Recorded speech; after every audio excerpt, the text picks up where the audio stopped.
Nuestro tercer panel tiene como título Lecciones aprendidas, los ciberincidentes y sus consecuencias. Este panel está moderado por Paula Ordóñez, Managing Director Cyber Leader, Marsh Specialty LAC. Pauli, te cedo la palabra para este tercer módulo. Gracias.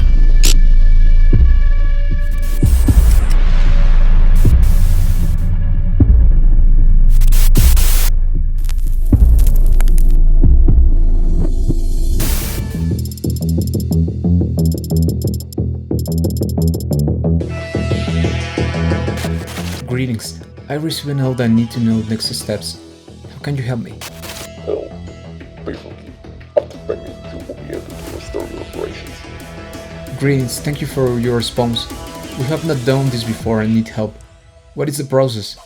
You pay the amount we ask to a crypto wallet. We give you the tool and data listing of stored files and confirmation that we delete files. What is the price for the decryption key? How can we be sure that this will work? 8 million is the price. The Google locked to assure. This is a very high amount that we cannot afford. What can you do to bring the price down? You can afford. The amount is fair for your company. As a company who offers high assurance digital security solutions, the only thing you cannot afford is such intrusion. My boss would like to know why the stolen data is so valuable. What details can you provide on the data taken from our network? We can provide listing of 10% of the files we took from you. Okay, thanks. Please send us that file listing. Would you also provide sample files for us to review? Password. Link.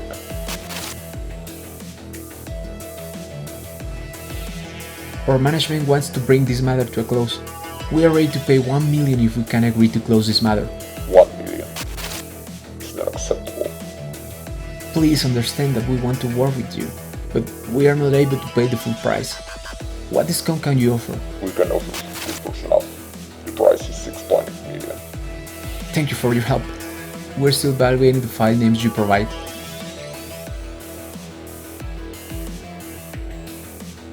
Hi, the price is still too high for us to get authorized. Our team needs additional information to verify the data. Would you please provide another sample of files for us to review? You have to find a solution. Rest of data after payment. Are you going to pay? We've been waiting. Thanks right now. We're going to start posting your files. Hi, we discussed this with our management. They will authorize a new offer if we can get another data sample to review. Please help us, and we will try to get this result soon. You must pay before we give you anything. In the worst case, you, as well as other people, will be able to review the files for free on our DLC. Are you going to pay?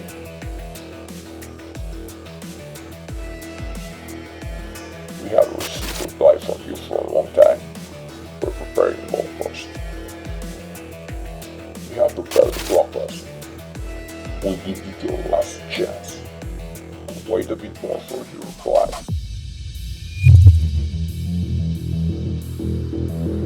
De un ejemplo real de un ransomware. Les recordamos, por favor, a nuestros invitados el tema del silencio para todas las personas que están en este tema del coffee break. Muchísimas gracias y te cedo la palabra, Paola, por favor. Gracias. Bueno, muy buenos días a todos y muchas gracias por estar acompañándonos el día de hoy y estar en este tercer módulo, que es el último módulo de discusión y panel. Los invitamos también a que se queden a nuestro último módulo donde tendremos a Meta, Blip y Google hablando de innovación, pero en este último estaremos discutiendo con nuestros expertos pues, las lecciones aprendidas de los ciberincidentes y sus consecuencias. ¿Por qué iniciamos con un video como este si ya tuvimos un módulo específicamente enfocado en ransomware? Porque como lo comentaban nuestros panelistas anteriores, este tipo de situaciones traen múltiples otras consecuencias. La interrupción del negocio, reclamaciones de terceros, gastos forenses, contacto con expertos y de eso queremos hablar en este momento y en este panel. Vamos a hablar un poco de todas las lecciones que hemos aprendido con nuestro panel, Vanessa Vargas, que es Legal Director de Kennedy's, Miguel Ángel Cornejo, Head de Líneas Financieras de AXA México, y Alberto Martínez, Cyber Risk Consulting Leader para Marsh Advisory de México.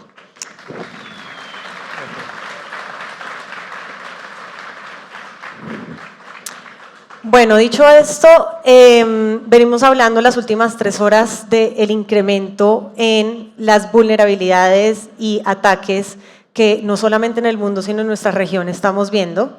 No voy a adentrarme en los datos específicos porque creo que ya muchos de nuestros panelistas los han mencionado, pero es una realidad, el incremento es acelerado.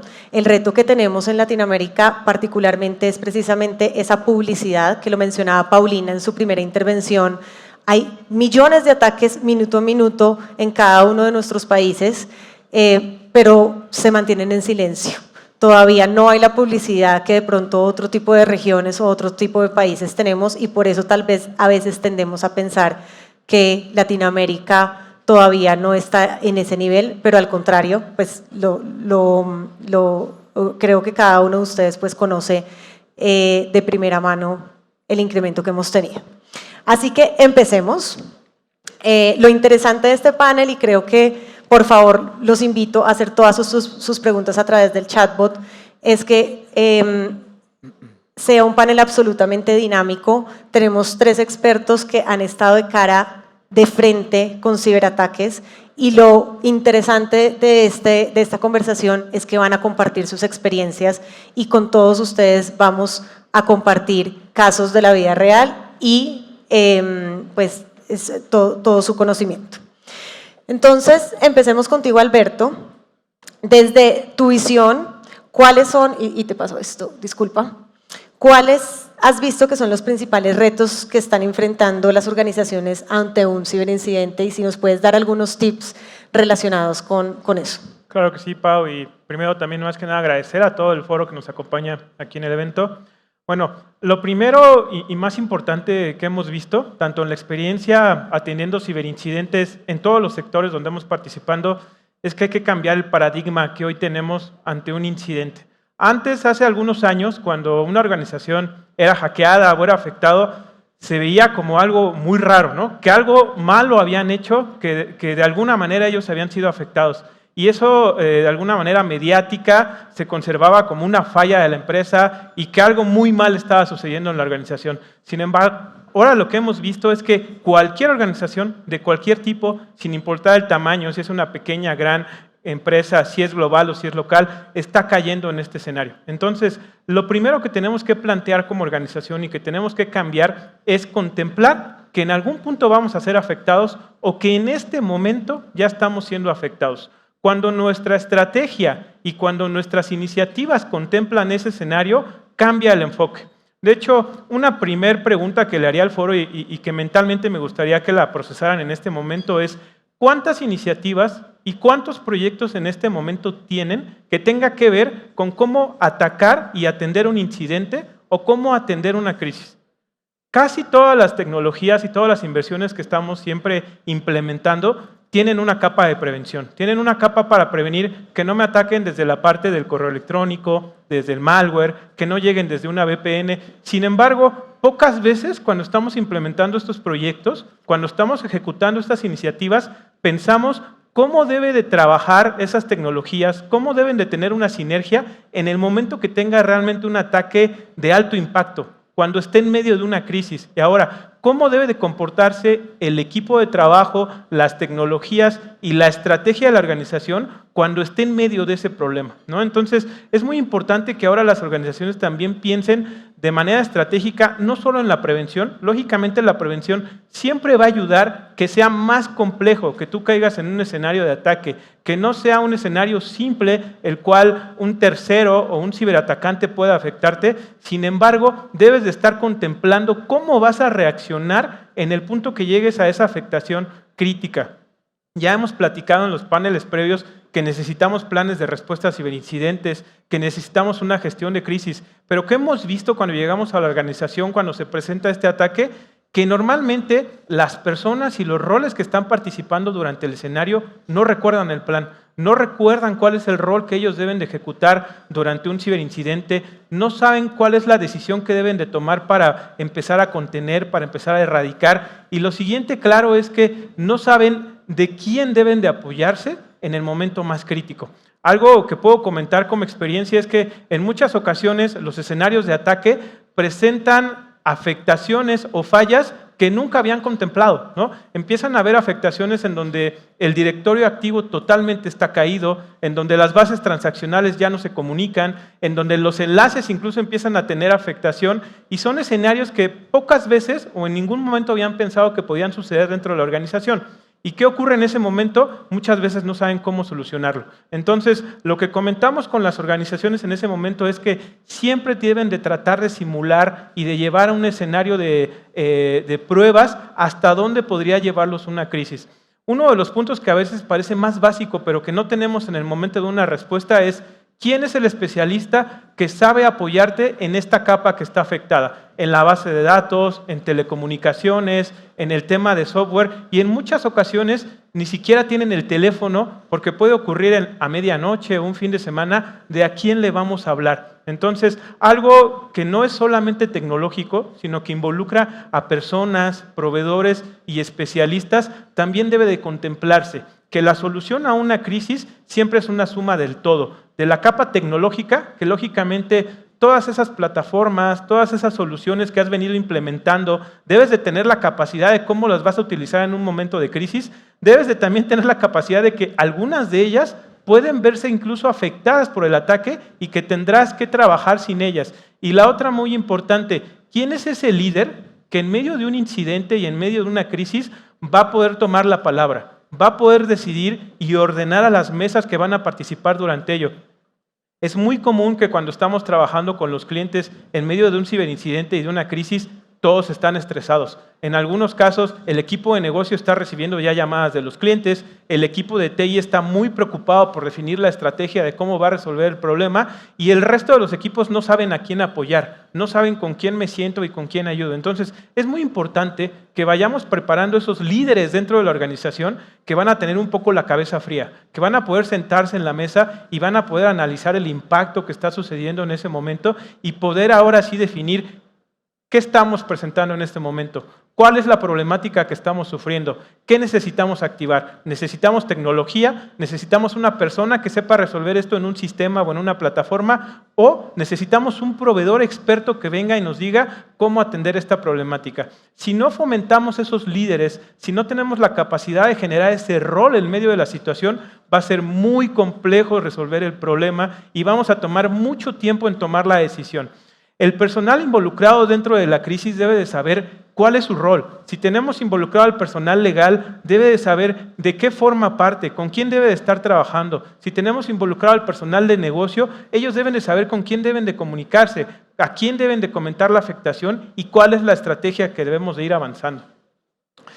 Otro tema muy importante que nos ha ocurrido casi en todos los incidentes críticos es que la estrategia de BCP y DRP, en el momento que tienes esa afectación grave en tu organización, no ha funcionado. Muchos de los escenarios que se tenían contemplados en el BCP, si ustedes lo visualizan incluso dentro de su organización, contemplan un escenario en donde se presenta un sismo, en donde se presenta una caída en el centro de datos, en donde perdemos ciertos sistemas.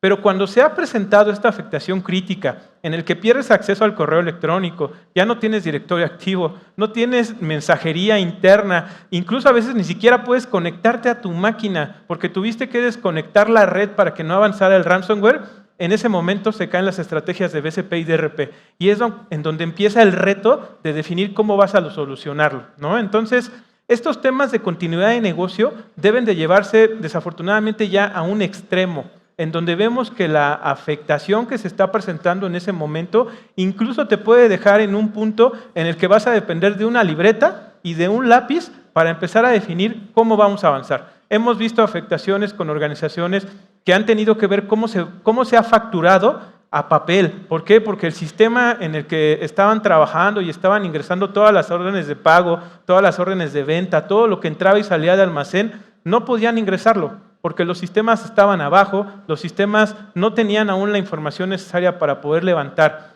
Hemos presentado también ciertas afectaciones en donde todo el directorio activo de la organización se ve afectado. Como ustedes saben, la mayoría de los sistemas, la mayoría de las aplicaciones están relacionadas a ello. Entonces, contemplemos las estrategias de atención de desastres y de continuidad de negocio en escenarios en donde el ataque va a presentar un impacto realmente relevante y entendamos cuáles son las prioridades. En algunas ocasiones, cuando nos ha tocado participar en la respuesta a incidentes con las organizaciones y tenemos que definir cómo vamos a empezar a recuperar los servicios, muchas veces no tienen claro cuáles son esos servicios centrales que tenemos que recuperar al inicio y cuáles son esos servicios aplicativos o satélites que debemos de recuperar en una segunda o tercera fase. ¿Por qué? Porque normalmente nunca había ocurrido un escenario de ataque o una afectación tan grave que los llevara a ese punto. Entonces, es por eso que estamos viendo ahora también con los equipos de continuidad y de resiliencia que cuando nos sentemos con las áreas de negocio, con las áreas estratégicas, también piensen hasta dónde los podría llevar un ciberataque, hasta dónde los podría llevar un escenario en el que pierden casi la totalidad de los sistemas y dejan de tener acceso a ellos. Si tuviéramos que recuperarnos desde cero, si tenemos que ir a los respaldos para volver a levantar la organización, ¿cuál sería ese orden? Y en muchas ocasiones llegan a haber ahí ciertos retos relevantes que debemos de ir pensando cómo se van a solucionar para que en medio de la crisis no tengamos que estar trabajando en ello. Algunos tips que nos hemos encontrado durante la respuesta a incidentes es que vemos normalmente dos mundos. En algunas ocasiones cuando nos llaman y nos ha tocado participar con el cliente, es muy claro lo que está sucediendo. Nos queda solamente entender cómo sucedió, pero ya sabemos que hay un ransomware o que hubo una fuga de información o que alguien llevó a cabo un acceso no autorizado y se robó algo o tuvo alguna afectación en la organización. Sin embargo, en otras ocasiones solo estás viendo la representación del ataque. ¿Qué significa esto? Nos llaman y nos dicen, oye, ya vimos que hay una base de datos de la organización que se está vendiendo en la dark web, pero no sabemos cómo llegó esto aquí. Ya vimos que alguien allá afuera le está hablando a nuestros clientes y con un dato que solamente teníamos nosotros, ahora nos están haciendo un reto. Entonces, no siempre sabemos cómo sucedió el problema y es muy importante que antes de empezar a hacer acciones, a poner controles, a cambiar contraseñas, tengamos muy claro el enfoque de qué sucedió. En algunas ocasiones tenemos que entrar a más detalle, hacer un análisis forense, tener un correcto entendimiento de cómo se llevó a cabo todo este proceso de afectación para poder definir la estrategia de cómo vamos a atacar el escenario. Y en otras ocasiones incluso definir hipótesis. ¿Por qué llegamos y puede ser que el ataque ocurrió hace un año, ocurrió hace 2 años? Entonces podemos empezar a definir ciertas hipótesis de cómo se presentó esta afectación. Y otro punto muy clave. Nos ha tocado también escenarios en donde incluso se está presentando un escenario tipo ransomware o un escenario de denegación de servicios, pero realmente esto es un engaño. Por detrás ya está alguien extrayendo la información hacia Internet, por detrás alguien se está llevando la información y hemos hablado mucho del ransomware. Pero aparte del ransomware, hoy en día los ciberatacantes lo que quieren hacer es monetizar el ataque. El ransomware quizás es el más evidente porque presenta una pantalla y vemos que hay una extorsión, pero en muchas ocasiones el ciberactor lo que va a buscar son bases de datos con información transaccional, con información del negocio, con información que incluso pueda servir política o de manera gubernamental para generar una afectación. Y al final del día, si esos datos tienen un valor importante en el mercado, no necesariamente siempre nos van a llevar a un escenario de impacto en donde ustedes vean un tema de cifrado o en donde ustedes vean un tema de afectación directa a la organización. Se han identificado casos en donde el acceso no autorizado a la organización llevaba 3 años, llevaba 2 o 3 años en donde la información se estaba fugando, en donde poco a poco mantenían ese acceso, porque normalmente cuando ustedes sufren un ransomware se va a evidenciar que alguien tenía un acceso no autorizado, que alguien logró vulnerarlos. Pero en algunos otros casos no necesariamente van a buscar evidenciar ese problema y van a buscar mantener una persistencia dentro de su organización para seguir extrayendo la información, para generar una capa de ciberfraude. Y en este contexto el paradigma debe de cambiar para que no siempre pensemos que hasta en el punto en el que vemos una máquina cifrada o hasta que vemos que un usuario relató una problemática muy evidente, un incidente, es cuando ya estamos viendo afectados. Los equipos de seguridad ahora deben de contemplar que los ataques tan avanzados como los que hemos hablado de la cadena de suministro o incluso ataques en donde el ciberactor ya no ocupa ningún artefacto malicioso, ocupa las propias herramientas de Linux, los propios comandos de Windows que no levantan ninguna alerta en el EDR o es muy complejo analizarlo. Y es por eso que debemos de entrenar a nuestros equipos de seguridad para que conozcan cómo estas campañas de ciberactores y estos ataques avanzados se van reproduciendo dentro de nuestras organizaciones. Entonces, ese es un reto bien importante. Si tú quieres entender cómo funciona un ladrón, tienes que comportarte como el ladrón. Tienes que saber cómo abre la puerta, cómo genera ciertos patrones de sigilo y hace muy poco ruido para que no lo encuentres cuando salió de tu casa, ¿no? Entonces, tenemos que llevar a nuestros equipos de seguridad a entender esos patrones avanzados. No podemos confiar solamente de la tecnología porque las capacidades tecnológicas las vamos a poder desarrollar y avanzar de acuerdo a cómo tu personal entienda. Y otro tema bien importante que quiero también comentar, las tecnologías se deben de adaptar a tu organización. No podemos llegar a implementar una tecnología de forma genérica, no podemos simplemente instalarla y decir que ya estamos protegidos. Tienes que entender tu entorno, tienes que entender esa tecnología, qué capacidades te da y cuáles de ellas realmente te van a dar una protección. Y en algunos casos solamente te va a dar una alerta, pero si no haces caso de esa alerta, posiblemente vas a sufrir más adelante. Avanzando muy rápido, como organización, algo muy honesto que debes de tener es saber hasta dónde llegan tus capacidades. ¿Qué quieres decir esto? El personal que tú tienes, los procesos y las tecnologías que hoy tiene la organización, hasta dónde te puede dejar identificar, contener y erradicar un incidente. Los escenarios de mayor afectación que hemos visto en los ataques es cuando las organizaciones no han hecho uso de un tercero o no han querido publicar que están siendo atacados y tardan mucho tiempo en establecer una estrategia en donde integran a los terceros expertos.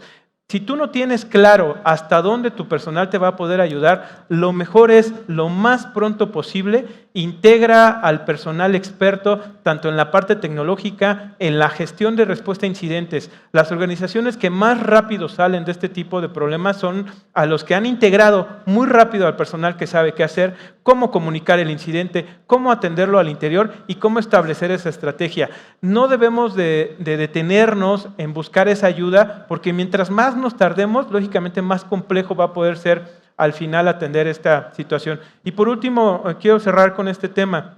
Muchas veces vemos a los incidentes como algo tecnológico, pero no dejemos atrás que en la organización quien está atendiendo el incidente normalmente son las personas y estas personas van a estar en 1, 2 o 3 semanas en horarios extendidos trabajando.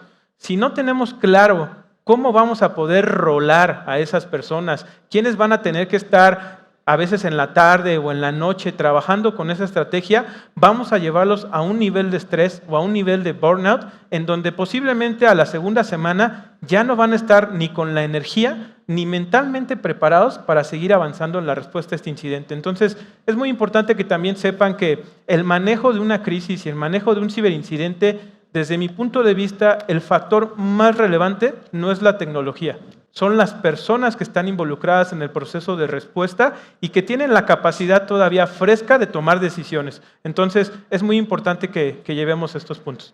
Gracias. Puedes avanzar. Bueno, no, Alberto, muchas gracias. Y seguramente algunos de ustedes ya han tenido la experiencia de un ciberataque en sus organizaciones y mucho de lo mencionado por Alberto les hace mucho sentido, pero para muchos de nosotros pues no hemos tenido aún la experiencia y no hemos participado aún en un incidente de seguridad. Y es por esto, Vanessa, que nos gustaría de primera mano que nos cuentes cómo es esa experiencia.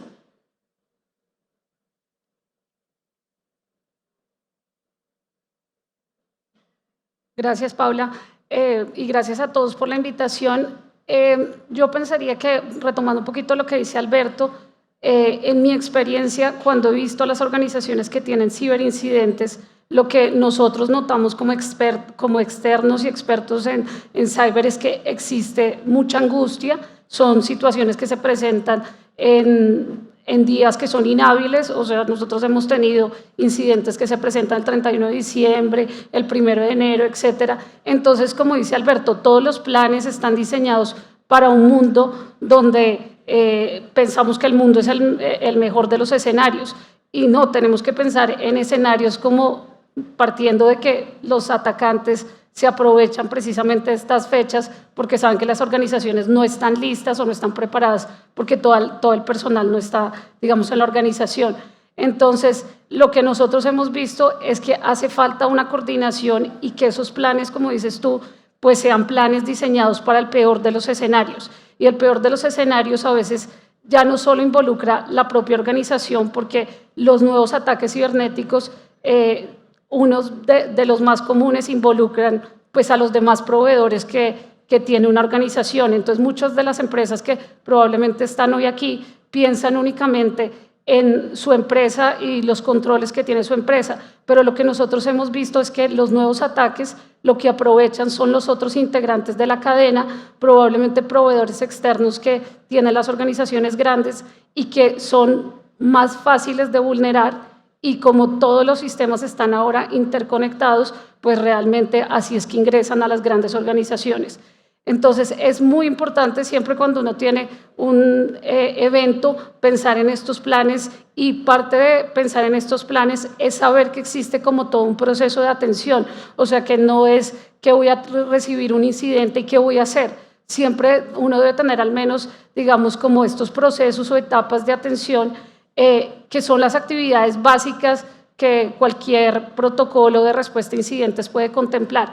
Entonces, tener claro cuál es la preparación, qué expertos tengo en la detección y análisis. Como comentaba Alberto, para una organización cada día es más difícil determinar si un ataque, qué tan serio o qué tan grave es un ataque. Entonces, por eso el tema de detección y análisis es muy importante. Las estadísticas lo que muestran es que las organizaciones están detectando más rápido los ataques, pero existen ataques que, como comenta Alberto, los atacantes pueden tener mucho tiempo en los sistemas y estar explotando como ese tiempo para extraer información y luego sí cometer como todo un ataque, digamos, de ransomware. Entonces, lo que nosotros hemos visto es que la detección y análisis es súper importante, contar con herramientas que nos permitan una detección oportuna, porque acá el tiempo es menor costo en el ataque. Y definitivamente, pues, tener identificados cuáles son los expertos cuando viene el ataque para la erradicación. En erradicación es muy importante también, y creo que ya lo han dicho en este foro, contar con backups actualizados, porque eso es lo que nos permite o les permite a las organizaciones poder rápidamente recuperarse. Nosotros, en nuestra experiencia, es complejo porque los atacantes, este grupo de personas ya sabe que también tiene que atacar precisamente los servidores donde están los backups. Entonces, eso ha dificultado que el periodo de restauración sea muy largo. Incluso las estadísticas hablan de que un ciclo de vida de un ataque puede ser hasta de 6 meses. Entonces, es algo que ha venido siendo muy complejo y que es un reto para las organizaciones. Y definitivamente tener todas aquellas actividades post-incidente que si una empresa sufre un incidente, lo que tiene que hacer luego del incidente es ver si estábamos realmente preparados, a hacer como una autoevaluación de qué faltó, qué escenarios, digamos, no habíamos contemplado. Probablemente, como les digo, todos estos proveedores externos de las organizaciones, qué controles debemos implementar para que pues, el ataque no llegue por ahí, etcétera. Nosotros, digamos, hemos trabajado más desde el punto de vista de expertos, somos expertos que participamos en esta respuesta a incidentes, y lo que somos en últimas es ser gerentes de respuesta a incidentes.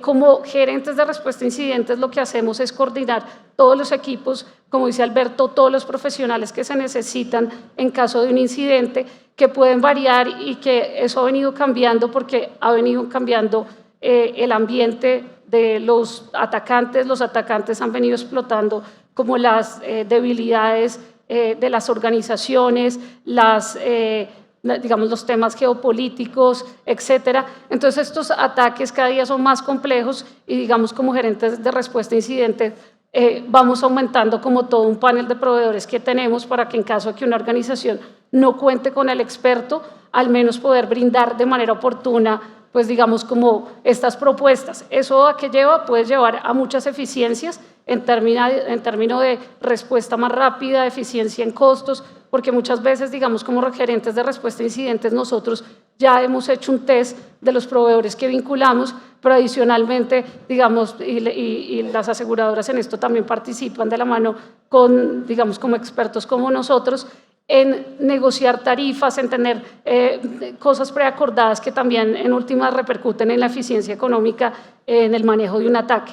Entonces, ¿qué es importante? Digamos, en nuestra experiencia, nosotros somos principalmente asesores legales y lo que hemos visto es que, digamos, nos hemos enfrentado a más reclamos que tienen que ver con pérdidas de la propia organización, con interrupción del negocio, con temas de ransomware, etcétera. Pero esto ha ido cambiando. Cada día vamos a recibir más reclamos, digamos, de estas terceras personas cuyos datos han sido vulnerados. Y esto va a pasar porque el ransomware, como hemos venido comentando, ha venido evolucionando. El ransomware sigue siendo el ataque más común, si bien hay otros factores, como comentaba Alberto, que también vienen a jugar otro papel, digamos, en estos ataques.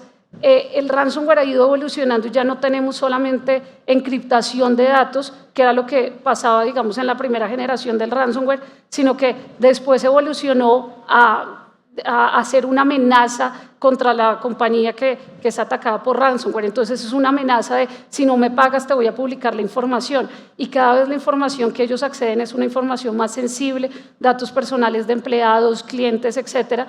Entonces las organizaciones se ven presionadas a ceder a estos ataques.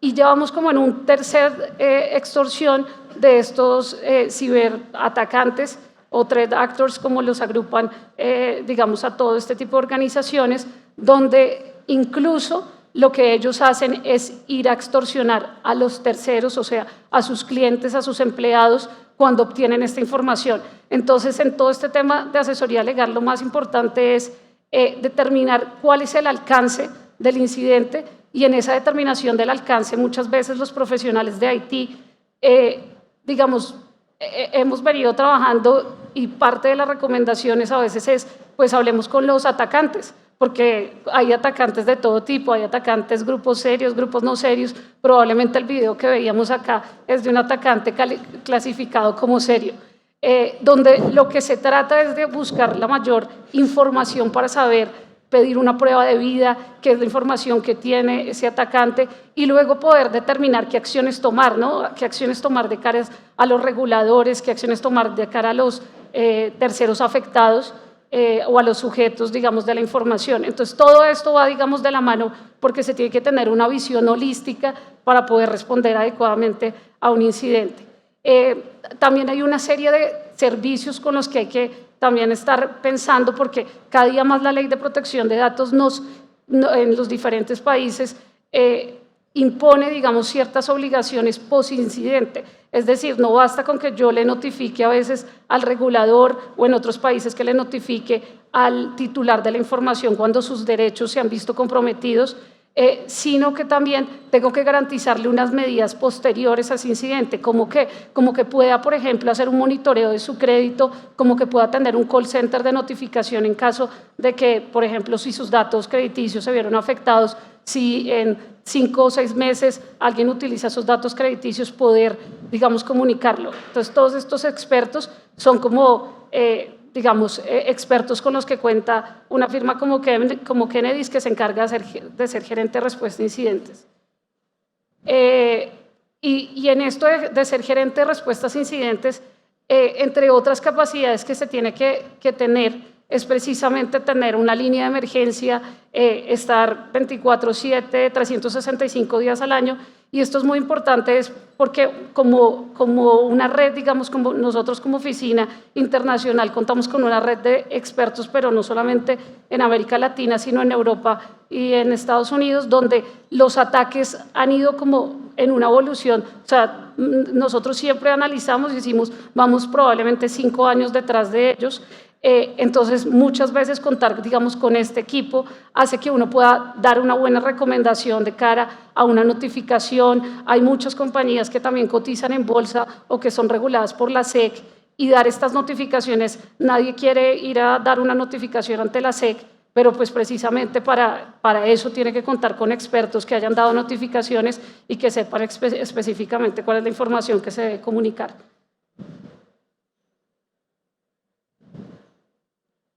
Creo que, digamos, desde este punto de vista, lo que para nosotros es más importante y creemos que es como el mensaje de este panel es: nadie está preparado para un ciberincidente, incluso si ya han tenido ciberincidentes. Muchas veces, como los ciberincidentes van en evolución, uno estaba preparado para el ransomware de encriptación y ahora se va a tener que preparar para el ransomware en el cual me van a llamar a los clientes o me van a llamar a mis propios empleados a extorsionar. Entonces, nadie está 100% preparado, pero como dice Alberto, la idea es tener unos protocolos y estar haciendo test de esos protocolos para que precisamente uno vaya midiendo la temperatura y el avance de las cosas.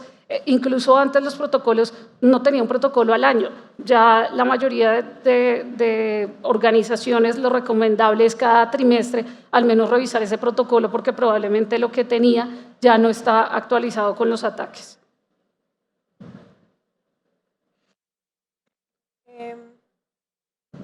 Ahí, Pau, me gustaría agregar un punto muy rápido y es muy interesante con lo que comenta Vane. Cuando hemos revisado los planes de respuesta de las organizaciones, por dar un ejemplo, preguntamos, oye, ¿cómo vas a responder en la primera etapa cuando tengas que contener y erradicar? Y casi siempre tienen elementos muy fáciles que ven ellos. Oye, no te preocupes, aquí vamos a segmentar la red, aquí vamos a desconectar el internet, aquí vamos a dar de baja esta aplicación. Y cuando vamos y le decimos, ok, dime en la realidad, ¿cómo desconectarías la red? Ah, bueno, permíteme, porque necesito hablarle al ingeniero y él depende a veces de un carrier y creo que el tercero tiene la contraseña, ¿no? Entonces, no debemos de suponer que muchas cosas que parecieran básicas que vamos a ejecutar durante una respuesta a ciberincidentes realmente se van a dar con esa agilidad y con esa facilidad. Y muchas veces también tienen dependencias con terceros, ¿no? Entonces, cuando estemos pensando en esos planes de respuesta a ciberincidentes o un plan de respuesta a la crisis, realmente retemos a nuestro equipo a cómo sucedería, cuál es el proceso real que tendrían que intervenir los diferentes actores, midamos el tiempo y ahí también debemos decidir, oye, ¿necesitamos apoyo de un tercero o realmente nosotros ya sabemos cómo hacerlo, ¿no? Entonces, es un factor que normalmente llega a suceder, confiarnos de que ya sabemos que tenemos que hacer algo, pero cuando tenemos que hacerlo ya se presenta el reto real, ¿no? Entonces, creo que es una clave muy importante que debemos de contemplar en estos escenarios. Gracias, Alberto. Y un poco entendiendo, un poco entendiendo los retos y todos estos tips que ustedes nos han venido dando de cara a cuando llega un ataque y teniendo hoy acá un experto desde desde una aseguradora, Miguel Ángel, queríamos que nos cuentes un poco desde tu experiencia, ¿cuáles crees que son los principales beneficios para una organización que cuenta con un seguro cyber y cuáles son los retos para aquellos que aún no lo tienen? Sí, muchas gracias. Yo creo que los beneficios de tener una póliza de este tipo pues ha venido evolucionando muchísimo. El mercado asegurador, por lo menos en México y en Latinoamérica, inició por ahí de 2011, 2012, adoptando algunas regulaciones extranjeras, principalmente de Norteamérica, de Europa. México fue el primer país que adoptó esta regulación.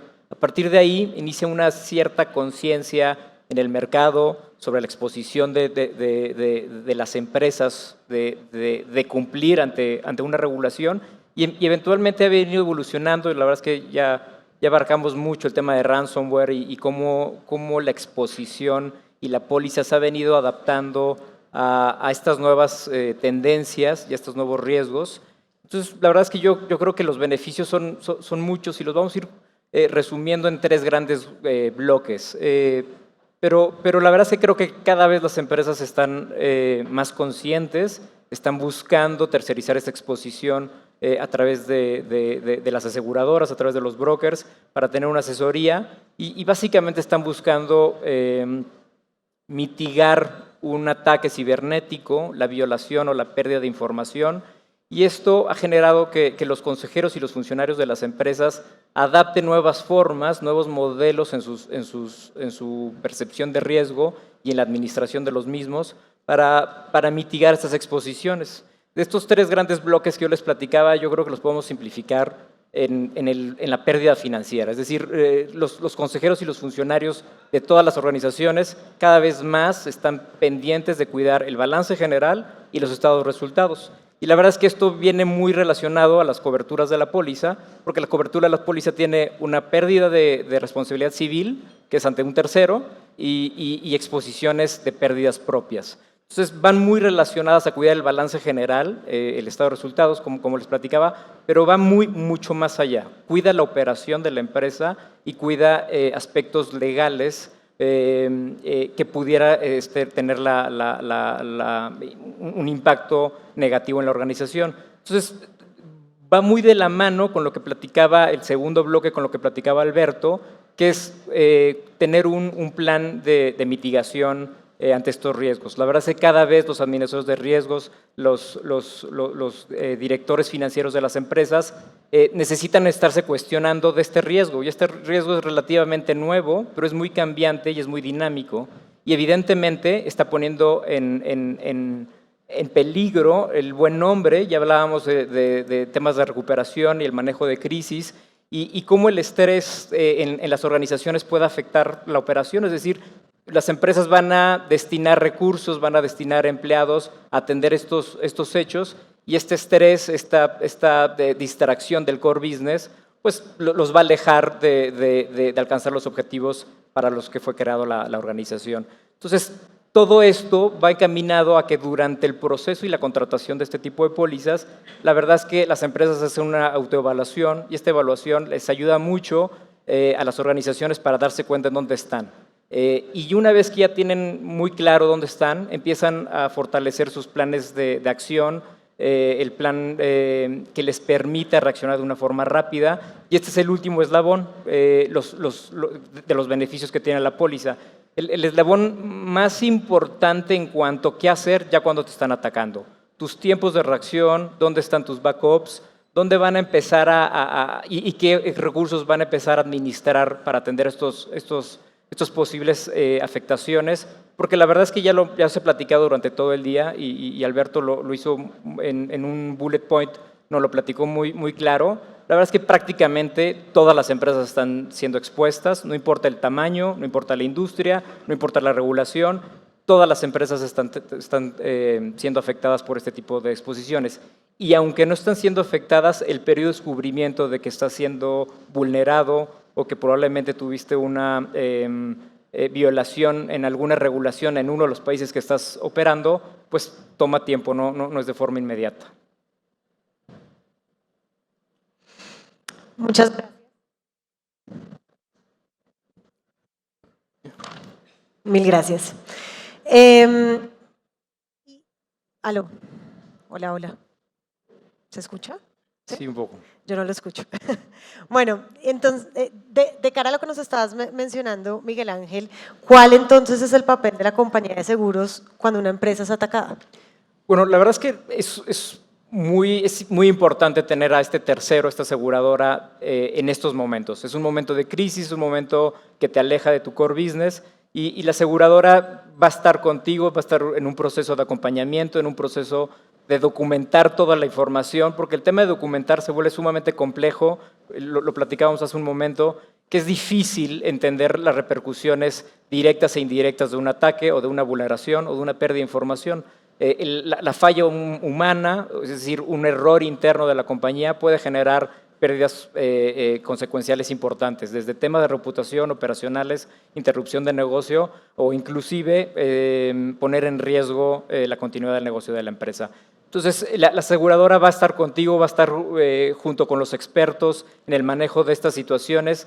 Generalmente las aseguradoras tienen unos paneles de acompañamiento, de primera respuesta y manejo de incidentes. Entonces, se vuelve un socio en los momentos claves que las organizaciones necesitan. Perfecto, muchas gracias. No sé si como última pregunta me gustaría preguntarte, Alberto, si nos puedes contar algún caso interesante en el que hayas podido participar. ¿Viste? Claro. Bien, al menos uno de los casos más retadores en el que me tocó participar en conjunto con otros equipos en la respuesta a incidentes fue en una compañía multinacional en la cual aproximadamente a los 30 minutos que identificaron la afectación ya tenían un 30-40% de los endpoints, de los equipos de usuario final afectados, ya tenían abajo el directorio activo y tenían aproximadamente entre 300 y 400 servidores cifrados.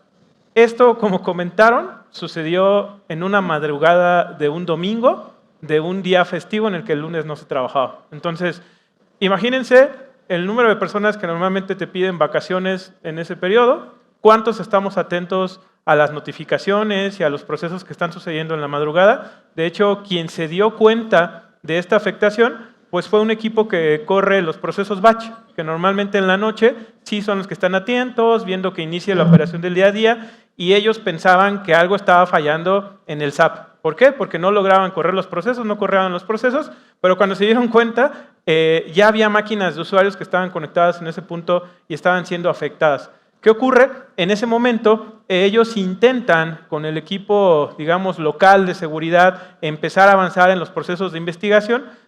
Dejan pasar aproximadamente entre 6 y 8 horas en el que la afectación, sin darse cuenta, ya estaba pasando a otras regiones, no solamente en Américas, tenían afectación en Europa, en Asia e incluso también algunos sectores un poco más definidos hacia Estados Unidos, América del Norte. Y cuando nos integran, ya prácticamente no podían conectarse a su red.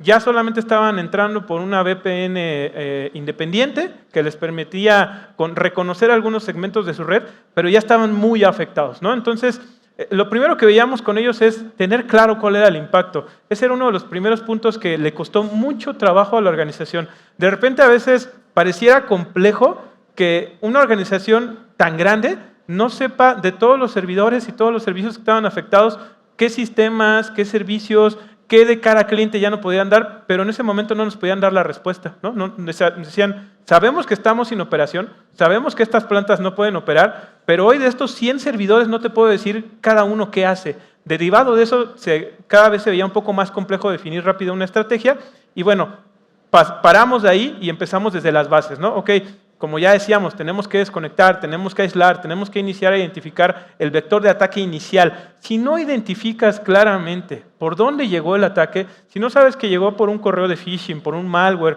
por una afectación de una cadena de suministro, va a ser muy difícil que puedas definir cuáles son los siguientes pasos, ¿no? Entonces, eso era clave porque ellos nos pedían, oye, ¿sabes qué? Ya inicia, ya necesitamos cerrar. Sí, es importante, tenemos actividades generales que podemos ejecutar, pero si no tenemos claro cómo ocurrió el ataque y de qué forma te están afectando, que posiblemente no solo sea un vector de ataque, sino varios, no vamos a poder cerrar esto, ¿no? Entonces, ¿cómo solucionamos esto? Identificando cuáles eran las tecnologías más importantes con las que operaba esa organización. Subimos a empresas del mayor calibre para que en conjunto con ellos, que ya también tenían un conocimiento y un contexto de la operación, definiéramos cuáles eran los siguientes pasos.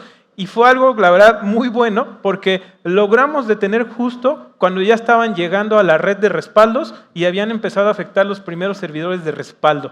Yo creo que si en un máximo de 2 horas no se hubiera empezado ya a integrar a estos terceros y a los expertos que conocían cómo detener este tema, realmente la recuperación de la organización hubiera sido muy compleja, ¿no? Entonces, otro punto también bien importante es que ya cuando estás en estas estrategias de recuperación, todo lo que puedas orquestar y automatizar es muy eficiente. ¿Por qué? Porque los atacantes casi siempre por detrás están con un servidor de comando y control que ya saben perfectamente cómo mandar comandos masivos, que ya saben cómo estructurar una cadena de afectación de forma automática. Entonces, la forma en tú también cómo debes de contener y empezar a enviar este tipo de actividades, debes de ver en la medida de lo posible cómo puede ser automática, cómo puede ser masiva y en paralelo ir definiendo cómo va recuperando, ¿no? Entonces, digamos que tips muy relevantes es que como organización, cuando se presente una afectación, debe ser muy importante que tengas claridad de cada servicio que se pueda afectar, de qué forma representa esto una falla operativa, de qué forma no te permite entregar un servicio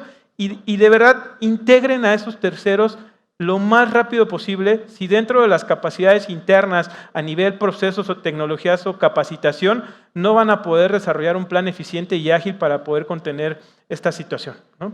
Y yo creo, Alberto, complementando un poco lo que tú comentas, nosotros también hemos visto el tema del inventario de los servidores. No se sabe qué data está en cada uno de los servidores, entonces podemos identificar que hay servidores, generalmente los que son más afectados son en la nube, etcétera, pero estos servidores virtuales nadie sabe qué información tiene, entonces podemos detectar que fue X o Y servidor, pero no podemos identificar la data, entonces no se puede lograr determinar con rapidez si hay que dar una notificación a un regulador o si hay que dar una notificación a una persona afectada. Y otra cosa que tú comentas que es súper importante es tener un diagrama de red.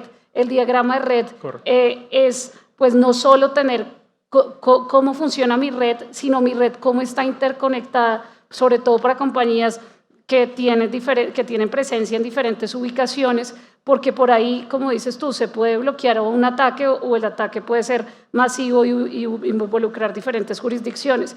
Ese diagrama de red incluso hoy en día se tiene que complementar con todos los de la cadena de suministro, porque pues realmente lo que nosotros estamos viendo es que a veces las vulnerabilidades no son ni siquiera en tu propia red, pero sí están interconectadas con otras redes de la cadena de suministro y de proveedores que son más fáciles de atacar.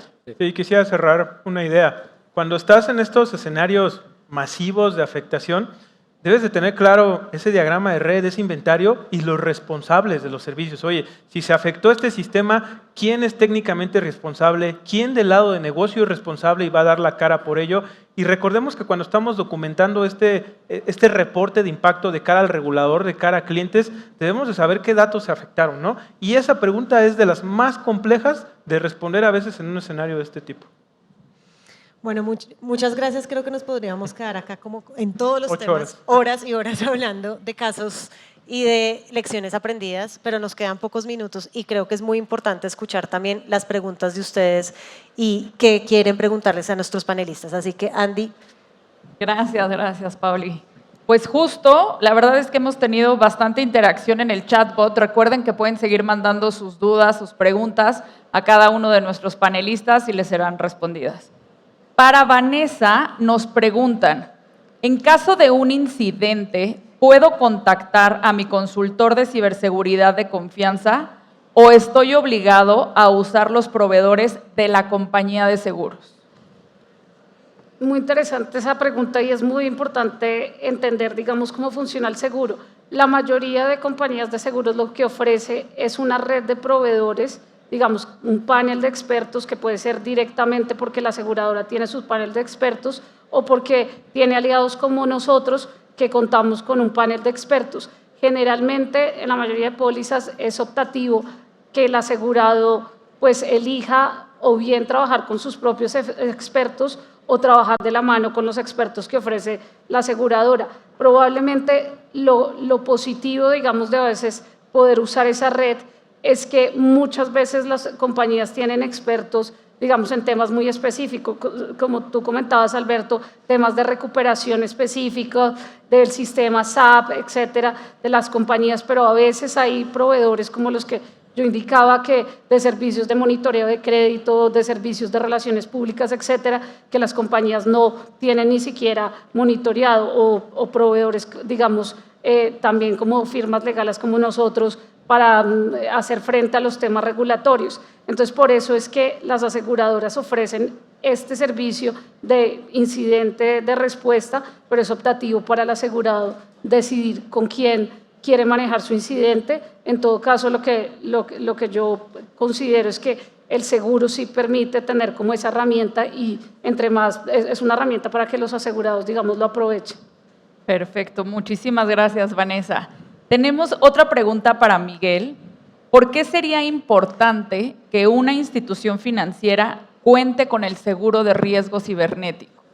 Bueno, de hecho, creo que el sector financiero en general y a nivel global es uno de los sectores más atacados y se considera sensible por todo el manejo de información. No es solamente la información sensible, como lo cataloga la ley, que es información de las personas y lo que define a una persona como tal, sino también el tema de manejo de información financiera y las consecuencias que puede ocasionar la pérdida de esta información. Nosotros, y un poquito complementando con Alberto, nosotros tuvimos la experiencia en AXA de un ataque en donde estos atacantes estuvieron viviendo en el ecosistema de nuestro cliente durante un mes aproximadamente para aprender todas las formas y las modalidades que tenían los passwords y demás. Y durante este mes estuvieron monitoreándolos, aprendiendo de ellos para atacarlos.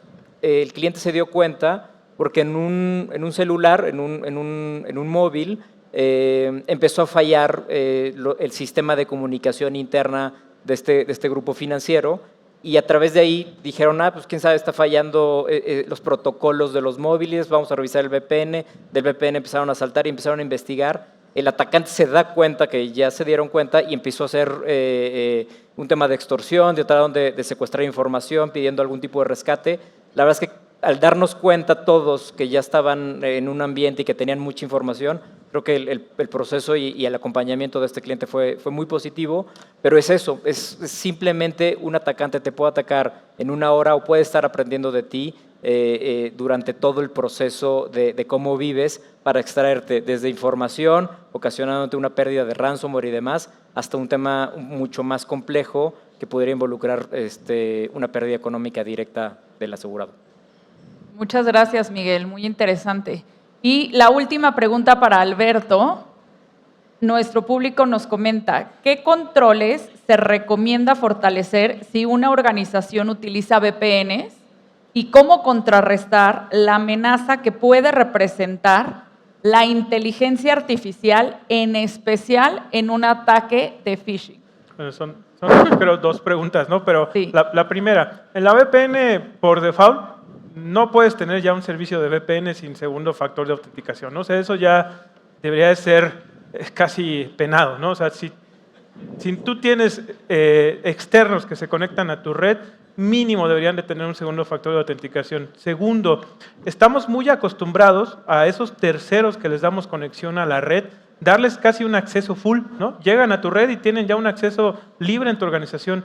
Debes de tener muy claro solamente a qué servicios y a qué recursos deben de acceder y a ello generarle grupos o perfiles. Y por último, tener un monitoreo, sobre todo cuando estás dando accesos a terceros, que muchas veces esos equipos no los tienes gestionados en tu línea base de seguridad, no sabes si se están conectando desde un equipo corporativo, desde un equipo personal, ¿no? Entonces, siempre es importante que segregues esos permisos, que tengas un monitoreo y de preferencia a esos terceros que les vas a dar acceso, tener la capacidad de vigilar al menos una línea base de seguridad de cómo se van a estar conectando, ¿no? Entonces, digamos que de forma primaria esa sería la respuesta. Hay algunos otros controles más avanzados.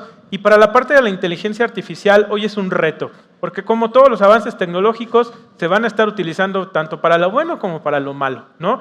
Todas las empresas de seguridad en general durante los últimos años han venido trabajando tanto con Machine Learning, Deep Learning e inteligencia artificial. ¿Qué está sucediendo ahora? Con toda la inteligencia de amenazas están identificando cuáles son esos patrones, cuál es el comportamiento, de qué manera tienen que estar analizando para tener precedentes tempranos de un escenario de ataque. Lo comentaban previamente, en las etapas de Mitre, de reconocimiento y de acceso inicial, ya hay algoritmos y ya hay tecnologías de inteligencia artificial que te dejan ver lo que está sucediendo. Sin embargo, esa inteligencia artificial puede quedar sesgada si no está alineada a un conocimiento y a un entendimiento de tu organización. ¿Por qué? Porque a lo mejor la inteligencia artificial te va a decir, oye, este comando que está ejecutando Alberto es peligroso, pero si es un comando que diario ejecutas tú y no das retroalimentación sobre esa inteligencia, no te va a dar valor, ¿no? Entonces, es muy importante que esas soluciones de inteligencia que ya estamos integrando en nuestras organizaciones sí tengan una retroalimentación y tengan la capacidad ustedes de identificar cuáles son falsos positivos, porque es muy normal que la inteligencia reconozca patrones, pero tú le tienes que decir qué es normal y qué no es normal, para que lógicamente el algoritmo y todo el escenario de aprendizaje sí puede identificar patrones maliciosos. Perfecto. Muchísimas gracias, Alberto. Pues muchas gracias a nuestro tercer panel de discusión. Muchas gracias por toda la información que nos dan. Gracias a nuestros invitados. Les vamos a dar sus reconocimientos y tomarnos la foto, por favor. Vanessa Vargas, muchas gracias por acompañarnos. Miguel Ángel Cornejo, muchísimas gracias. Y si gustan hacerse para acá, para la foto, por favor.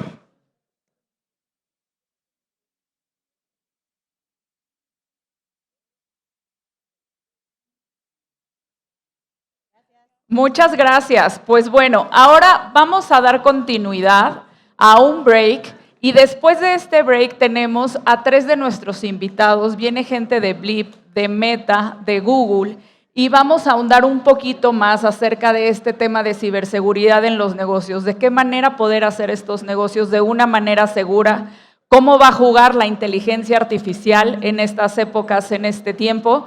Y estaríamos cerrando nuestro evento. Entonces, los invitamos a pasar 15 minutos. Sigan interactuando, por favor, vía el chatbot de Blip, nuestro patrocinador, mandando sus preguntas. Tenemos nuestro coffee break de 15 minutos y los esperamos de vuelta para nuestro último módulo. Muchas gracias.